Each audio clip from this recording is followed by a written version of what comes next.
ကတော့ပညာရှိဖို့တူနဲ့သူတို့ပဲတွေကခီးတစ်ခုကိုတူထွက်လာကြတဲ့လန်ခီတော်ကဒေါနတဲ့ရောက်တဲ့အခါသူတို့အားလုံးခဏနာကြတယ်တောက်ဆရာကြီးလည်းကုန်နေပြီဖြစ်တဲ့အတွက်အလံမကတ်မှရှိတဲ့အရင်တွေကနေရေသွားခတ်ဖို့အဖိုးကစီညွှန်လိုက်တယ်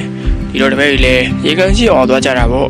အဲ့ဒီခါမှာရေကန်မှာမကြသေးခင်ကမှတမင်တရေတွေရေတောက်ဆင်းလာကြတဲ့အတွက်ရေတွေနောက်ပြီးအနေတွေထားနေတာတွေ့လိုက်ရတယ်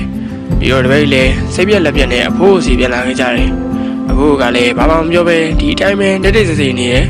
နောက်တစ်နိုင်လောက်ကြာတဲ့အခါတပည့်ကိုရေသွားခတ်ခိုင်းပြန်တယ်ဒီကတော့ရေကန်ဟာအနေနဲ့ထိုင်ပြီးဘောကရေကြီးလင်းနေတာကိုတွေ့လိုက်ရတယ်ဝမ်းသာအားရနဲ့တပည့်တွေအားလုံးရေခတ်ပြီးပြန်လာကြတာပေါ့ဒီတော့ဖိုးကမေးတယ်ရေအားလုံးကြည်လင်တော့ဘာလုပ်လိုက်ကြသလဲ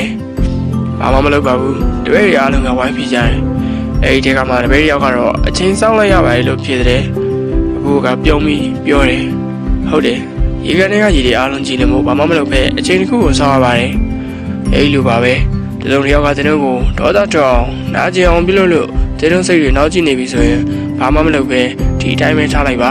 အချင်းကာလတစ်ခုလွန်မြောက်ပြီးတဲ့အခါဒေါသတွေအမုန်းတရားတွေမရှိတော့ပဲစိတ်ဟာပြန်လဲကြည်လင်လာပါလိမ့်မယ်